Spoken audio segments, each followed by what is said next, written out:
Digital connectivity has become part of the fabric of our everyday life, both in the workplace and at home. At the same time, we live in a world where highly sophisticated networks of cybercriminals have become relentless in their efforts to exploit this connectivity and threaten our sensitive information. This cat and mouse game is only intensifying across the globe.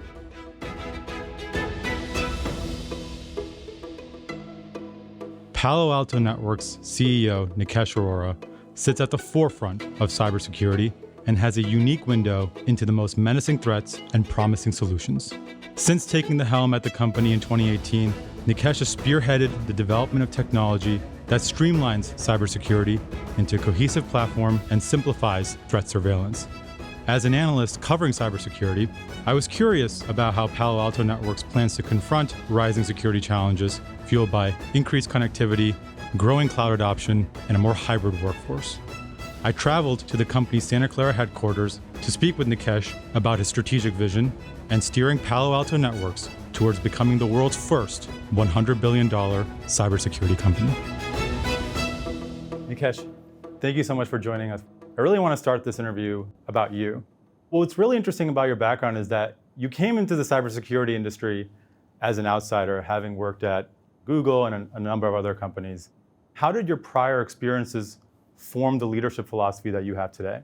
You know, I've always maintained that part of the way you keep your life exciting is in any job you take, you bring 50% of the skills with you from your life, and you got to have 50% learning. Perhaps in the case of Palo Alto, I was learning more than 50% because I knew nothing about cybersecurity, knew nothing about running enterprise businesses or about running public companies. And I think my checkered career across various industries, various functions, gave me a little bit of insight into a lot of different things, whether it was investing, whether it was strategy, building products or marketing or selling.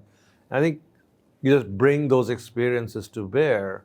And I didn't know what I didn't know, which meant if it hadn't been done before, I didn't know why it failed, and I was just going to give it a shot. What ways did that background really help you build this platform story that you see at Palo Alto Networks today?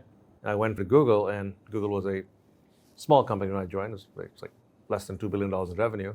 Figuring out how to scale that business, trying to figure out how to invest in businesses. In every scenario, one had to anticipate the industry, the opportunity, what strategy may work or may not work. So I kind of brought that same thinking to cybersecurity, more so in Palo Alto. I realized for the large industry and the importance of cybersecurity, there was no clear leader in the market. You know, the largest player was 1.5% to 2% of the industry, which is kind of interesting because there's no other tech subvertical where the biggest player is 2%.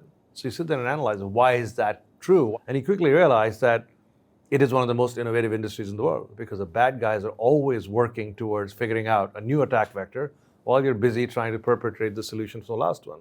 You couple that with the way companies are built and what makes them successful. You know, some of that formed the blueprint, and I think we can't underplay the importance of all of my colleagues. Their willingness to join me on the journey of risk is probably what got us to where we are today. As you talk to boardrooms and CEOs, what are the challenges that they face, and how is Palo Alto Networks helping them address those? I think the pandemic shone a light on technology.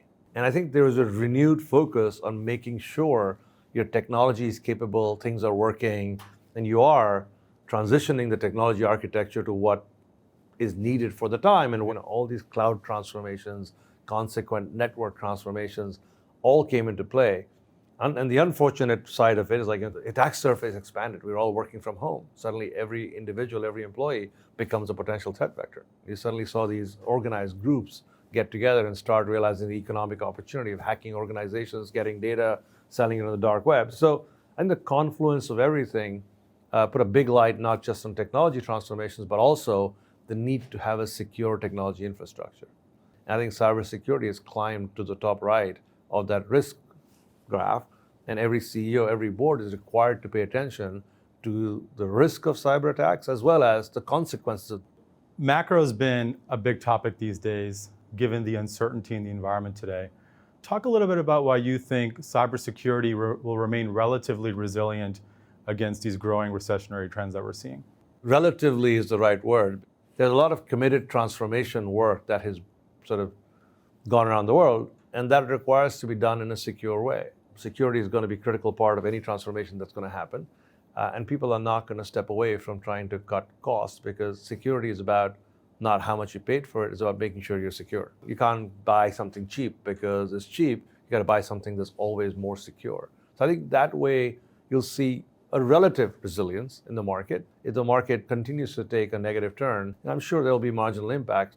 So cybersecurity really requires staying ahead of the curve, as you mentioned. The hackers are always innovating. How do you and your team go about doing that? And what are some of the emerging threats that you're seeing in the landscape today? We're constantly scanning the market. We do not underestimate any security company, either as a startup or as a competitor. We're constantly scanning to see whether what they're working on is important, is relevant to the customer's problem, and then we have a choice. We can either build it as fast as we can, or we have to acquire it because it's clearly a customer need that we're not fulfilling. You were instrumental in Palo Alto Networks' evolution towards the cloud and creating this broader platform that you have today. Can you maybe talk a little bit about what the value of a broader security platform delivers to customers that you serve? Almost everybody in the security industry told me, listen, customers don't want to buy platforms, they want to buy best of breed. And then you realize that nobody's ever produced a best of breed platform. Hence, nobody's ever bought it. So we said, well, what if we actually built it? Would people buy it? And now we're discovering that our customers have always been unhappy that they have more cybersecurity vendors than they have IT vendors. And they would love some consolidation. They would love some things to work better together, because right now the onus of stitching all these products is on the customer. Security is getting more real-time and more sophisticated. It requires AI, machine learning capabilities. So you really need stuff to work together. You need to be able to have proper handoffs. In the last 4 years, 50% of our Global 2000 customers now use 2 or 3 of our platforms. And 4 years ago, we had one platform. It's kind of proved our thesis. If you build great products, stitch them together and make them work really well, make sure they are best of breed, there's a possibility that the customers will consolidate with you. Along that consolidation journey, there's also an evolution in terms of culture. How did you go about creating a culture of innovation that has enabled you to go after and conquer some of these newer markets in the last 4 years?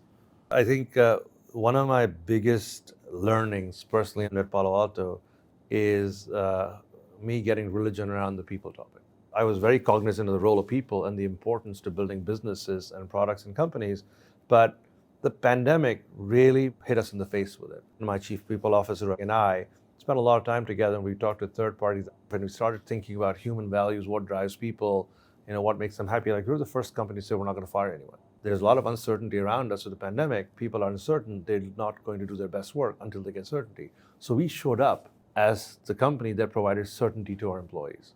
So we did a lot of work on empowering our employees. We demonstrated to them every instance that we care about our people, we care about our customers.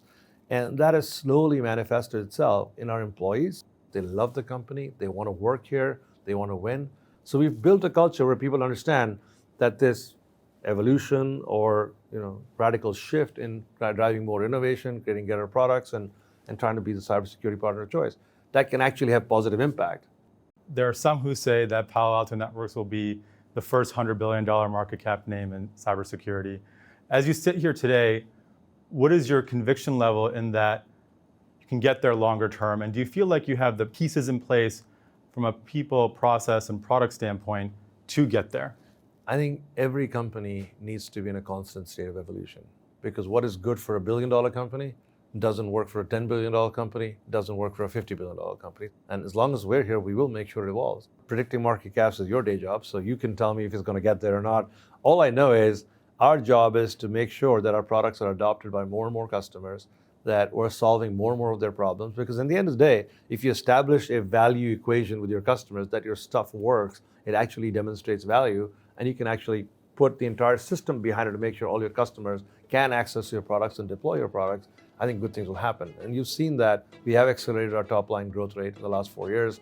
We are now on a path to continually improving our profitability. I hope that me and the 13,000 people at Palo Alto Networks can work together towards delivering that over the next 3 to 4 years as well. Nikesh, thank you so much for your time. My pleasure. Thank you.